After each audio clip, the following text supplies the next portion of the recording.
You know, trans kids, this is it right here. That's the coach. Trans kids belong. They had a conversation together. They walked up to each other. They had the talk. And by the way, just so you know, we did not know this. I Googled to see which side Cheryl Reeve is on. She's actually lesbian. Nothing wrong with that. But they're having a conversation here to the left. That's Sophie and her talking. Then the post-game interview, she's being interviewed, the coach, and the question is asked. And here's what the coach had to say of the opposing team. If you can go to what the coach... Something is happening in women's basketball right now, and it is unlike anything this sport has ever seen before. Not just on the court, but off it. In the press rooms, on social media, outside the arenas where fans are holding signs and screaming at each other in the parking lots. The Indiana Fever stepped into the 2026 WNBA season as one of the most watched teams in the history of professional sports. And somewhere along the way, they walked straight into the middle of a culture war that nobody could have predicted. At the center of it all is Caitlin Clark, the woman who didn't just change the WNBA, she rewired it entirely. And standing right next to her, as she has been for years, is Sophie Cunningham, the fiery, unapologetic guard from Missouri who spent the bulk of her career without anywhere near the spotlight she operates in now.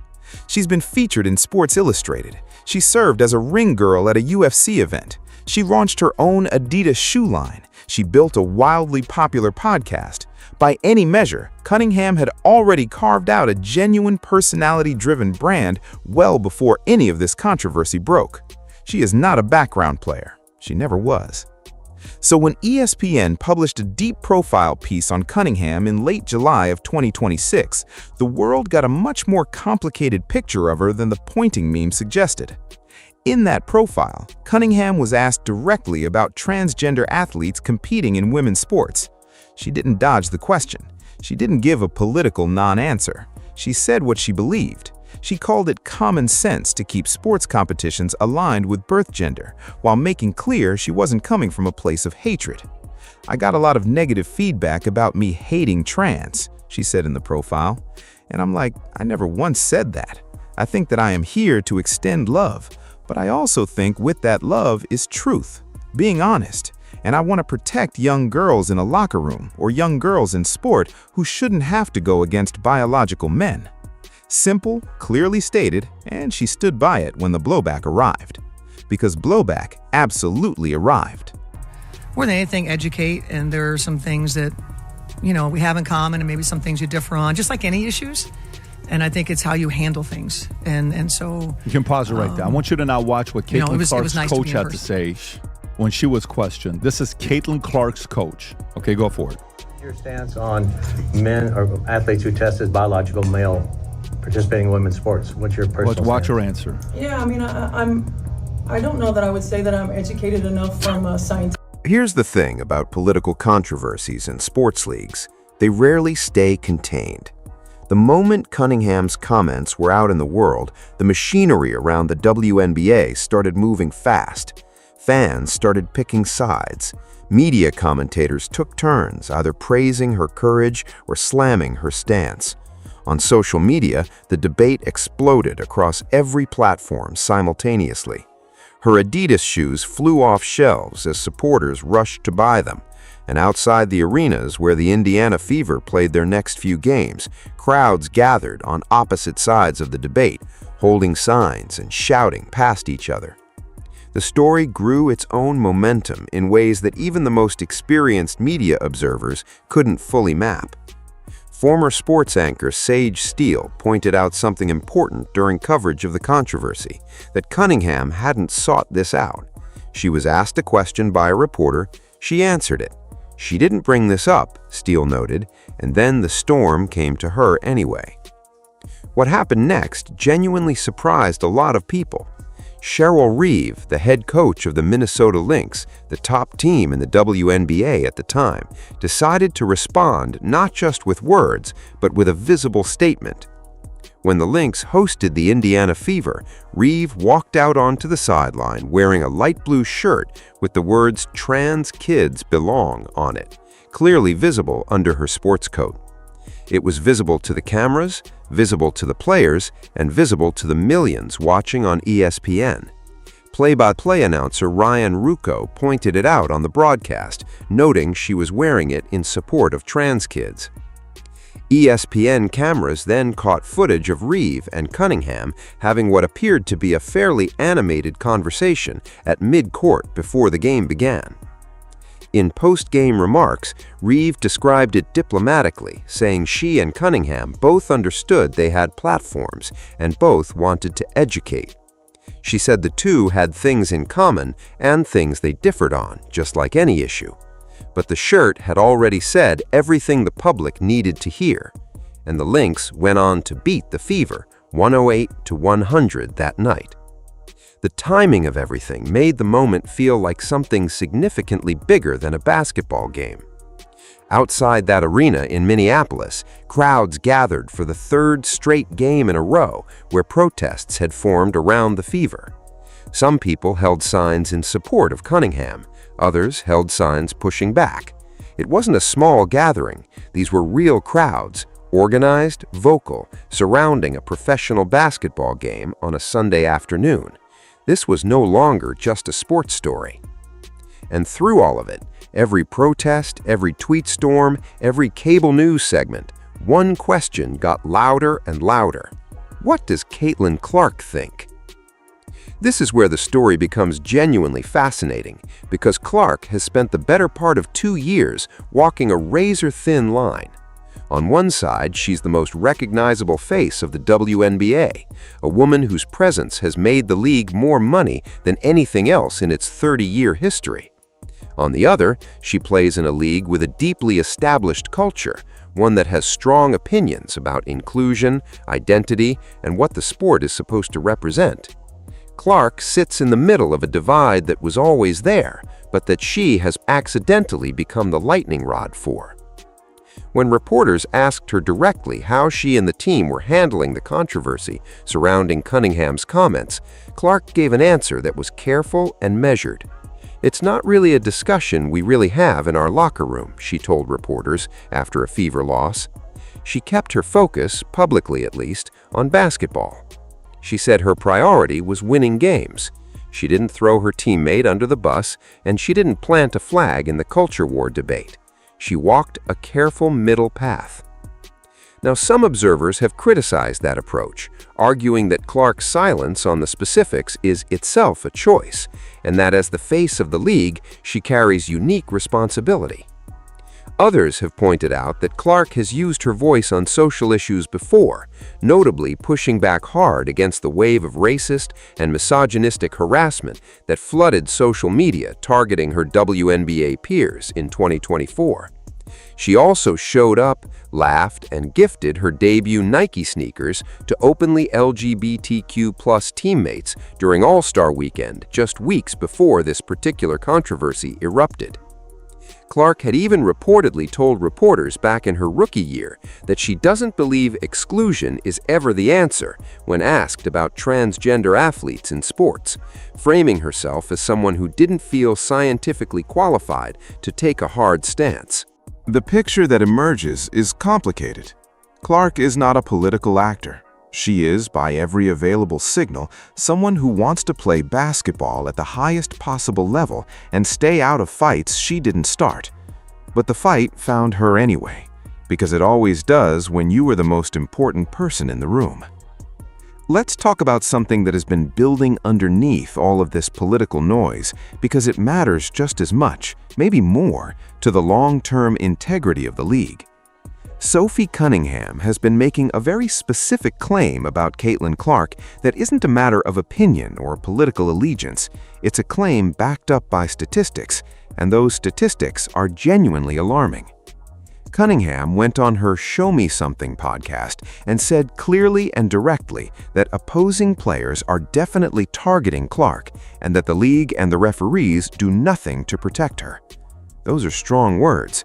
But here is what the data shows. Since Caitlin Clark entered the WNBA in 2024, no player in the league has received more flagrant fouls than she has. She's been on the receiving end of 9 flagrant fouls across just 72 regular season and playoff games combined, 1 every 8 games. That is the most of any player in the league over that time frame. The incidents have been documented. 10 games into her rookie career, Clark was hip-checked by Chennedy Carter in a play that was retroactively upgraded to a flagrant 1 foul. Later that same season, she was run over in transition by Diamond DeShields, who was called for a flagrant 1. In her second season, Marina Mabrey shoved Clark to the ground in a play that had to be retroactively upgraded to a flagrant 2, meaning the officials on the floor didn't even catch it as it happened. Then, in the 2026 season, during a game against the Phoenix Mercury, Alyssa Thomas pressed her fist down against Clark's throat during a loose ball scramble. No foul was called in the moment. No review was triggered at the time. Clark eventually left that game with a back injury, and the league suspended Thomas for 1 game after reviewing the footage afterward. Twice in Clark's last 25 games, the WNBA acknowledged after the fact that she had been on the receiving end of contact serious enough that it should have resulted in an ejection. After the fact, not in real time, not when it would have actually mattered on the scoreboard. That pattern, the late acknowledgments, the retroactive upgrades, the absence of in-the-moment protection, is what Cunningham was pointing at. And her coach, Stephanie White, has ripped the officiating publicly on multiple occasions for what she called cheap shots on Clark.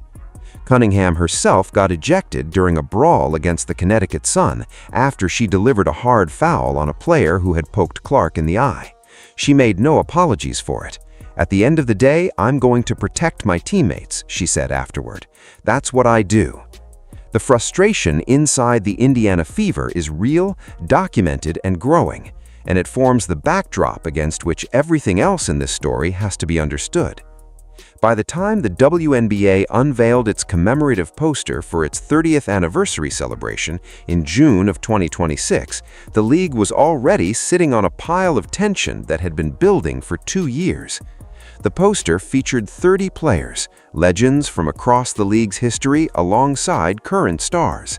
Dawn Staley was there, Lisa Leslie was there, Aja Wilson, Breanna Stewart, Angel Reese, Paige Buckers, Kelsey Plum, all present. Sophie Cunningham was on there, representing the Indiana Fever. Caitlin Clark was not. The internet did not take this quietly. Within hours, the poster had become one of the most talked about images in sports. Fans flooded social media, calling it an outrage, a deliberate slight, a sign that the league's establishment was actively working against its most valuable asset. Clay Travis of Outkick called it the biggest mismanagement of a golden goose I've ever seen in sports. Fans posted their own edited versions of the poster, with Clark added back into the center, captioning them with things like, "Fixed it." One fan put it more bluntly, "She is the reason millions even pay attention. If she leaves, we leave." Now here's where the story takes an ironic turn. Sports business analyst Darren Rovell stepped in with an explanation that complicated the outrage narrative considerably. The reason Clark wasn't on the poster, Rovell explained, was Clark herself.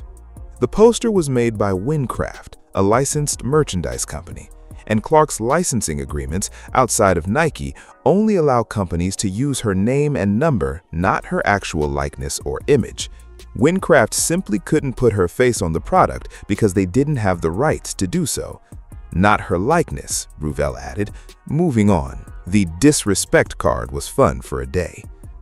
But here's what makes that explanation complicated rather than clean. It didn't make the outrage disappear, because the reason fans were furious wasn't just about a poster. It was about a feeling that had been accumulating for 2 seasons, a sense that the league, its establishment, and much of its media coverage was either indifferent to or actively uncomfortable with the scale of Clark's impact. The poster became a symbol of that feeling, whether or not the underlying facts supported that interpretation. And in 2026, perception moves as fast as the actual news does, sometimes faster. Here is a number that puts everything in this story into proper perspective. On July 12, 2026, the Indiana Fever played the Las Vegas Aces on NBC and Peacock. The game averaged 2.64 million viewers and peaked at 2.8 million. That made it the most-watched WNBA game of the 2026 season and the second most-watched WNBA regular season game since 1998. This was a game that tipped off at 9 in the evening on a Sunday night and didn't end until after 11. 2.5 million people stayed up late on a school night to watch women's basketball. That almost never happened before Caitlin Clark walked through the door. 6 days later, the Fever played the New York Liberty on CBS. That game averaged 2.579 million viewers, making it the most-watched WNBA game in the history of CBS and the third most-watched regular season game since the year 2000. To put it in even sharper context, the entire 2025 WNBA Finals, the championship series, averaged 1.5 million viewers. A single regular season Indiana Fever game was drawing 70% more viewers than the championship. 4 of the top 5 most-watched WNBA regular season games since the year 2000 have occurred in the 2026 season alone. Fans had already showed what they'd do without Clark even in the lineup. During Clark's injury absence, the Fever still drew 1.55 million viewers against the Las Vegas Aces on ESPN, still well above the league average of 1.3 million across ESPN and ABC games. The franchise has become bigger than any individual game, but Clark is still unmistakably the engine driving all of it. When you look at those numbers and then look at everything else happening around this team, the officiating controversies, the political firestorm around Cunningham, the poster incident, the fan protests outside arenas, you have to ask a question that the league itself cannot seem to answer publicly. What exactly is the plan here? How does any of this end? Because right now, the WNBA's biggest financial asset is sitting in the middle of a storm that the league keeps failing to quiet down. And the longer that continues, the more it starts to look less like mismanagement and more like something more deliberate. What makes the Caitlin Clark and Sophie Cunningham story so hard to look away from is that it isn't really about basketball anymore. It stopped being about basketball a while ago. It's about two competing versions of what American culture thinks sports should represent and who it should serve. On one side, you have fans who see Clark as someone the establishment is trying to contain, a woman so talented, so commercially powerful, so broadly appealing that her very existence disrupts the existing order of the league. These fans see every bad call, every retroactive foul upgrade, every poster omission as evidence of a coordinated effort to put her in her place. They see Cunningham's willingness to state her views publicly as an act of courage in an environment where that courage apparently comes with serious social consequences. They show up to games with signs, they buy the shoes, they tune in by the millions. On the other side, you have people who believe the WNBA represents something that transcends wins and losses, a space that has historically been more inclusive, more openly aligned with progressive values than any other major American sports league. They see Cunningham's comments as harmful, regardless of how they were framed. They see Clark's silence as a failure of leadership. They see coaches like Cheryl Reeve wearing a "Trans Kids Belong" shirt to a nationally televised game, not as a political attack, but as a statement of values from a league that has always had a clear identity. And then there is Caitlin Clark, standing somewhere between both of these camps, declining to be the warrior either side wants her to be, trying to let her play speak while the world argues about everything else. She gave a career-best performance right in the middle of all this chaos. She kept showing up, kept competing, kept racking up the kind of on-court numbers that remind you she is genuinely one of the most gifted basketball players of this generation. The Fever kept winning games, the ratings kept going up, and the argument kept going with them. A 2025 Gallup poll found that 69% of American adults believe transgender athletes should only be allowed to compete on teams that match their birth gender. That number includes 90% of Republicans, 72% of independents, and 41% of Democrats. The issue, in other words, is not as cleanly partisan as cable news makes it look, but it doesn't feel any less divisive for that. It feels like a question that doesn't have a clean answer, being fought out on a basketball court in front of millions of people, with two women who never asked to be symbols of anything bigger than the game they love. Here's what we know for certain. The Indiana Fever are one of the most watched sports franchises in America right now, at any level, in any league. Caitlin Clark is the most important player in the WNBA by almost every measurable standard: viewership, merchandise, attendance, national coverage. Sophie Cunningham has transformed from a beloved teammate into one of the most polarizing and recognizable figures in women's sports, not because she sought that out, but because she said what she believed when someone asked. Here's what we don't know. We don't know where any of this lands for the WNBA as an institution. The league is 30 years old and going through the most turbulent, most watched, most complicated chapter of its entire existence simultaneously. It has never had this many people paying attention to it. It has also never had this many people fighting about it. Those two things are connected in ways that are hard to untangle. The controversy is driving the ratings. The ratings are giving the controversy a bigger platform. The cycle feeds itself. What we also don't know is how much patience Clark herself has for the environment she's operating in. She has been absorbing cheap shots, retroactive foul upgrades, officiating double standards, and a political storm around her closest teammates for over 2 years now. She has done it with a level of composure that has impressed even people who don't particularly follow basketball. But composure has limits. Everyone has a limit. And the question of where Clark's limit actually sits is probably the most consequential question in all of women's sports right now. Because if that limit gets reached, if the environment around this team becomes untenable enough that the league's most valuable player decides this isn't worth it, the numbers don't lie about what that would mean. The ratings would fall, the sponsorship conversations would change, the momentum that took 30 years to build and accelerated into something genuinely historic in 2 would be at risk of collapsing. The league got incredibly lucky when Caitlin Clark walked through the door. The question is whether the people running it understand how rare that kind of luck actually is. Some version of this story has been told before in sports. A transformational talent arrives. The establishment underestimates what they're dealing with. Conflicts emerge. Choices get made. Some of them bad, some of them well-intentioned but badly executed. And in the end, the sport is either better for having navigated it or worse for having fumbled it. The WNBA is right in the middle of that fork right now. What happened this summer between Caitlin Clark, Sophie Cunningham, and the forces swirling around the Indiana Fever is going to be studied for a long time, not just as a sports story, but as a case study in what happens when a sport collides with a cultural moment it didn't see coming and isn't quite sure how to handle. The final score on all of this hasn't been written yet, but the crowd is watching, the cameras are rolling, the numbers are higher than they have ever been, and the most important player on the most important team in the most watched women's sports moment in American history is still walking onto that court every single night and doing her job.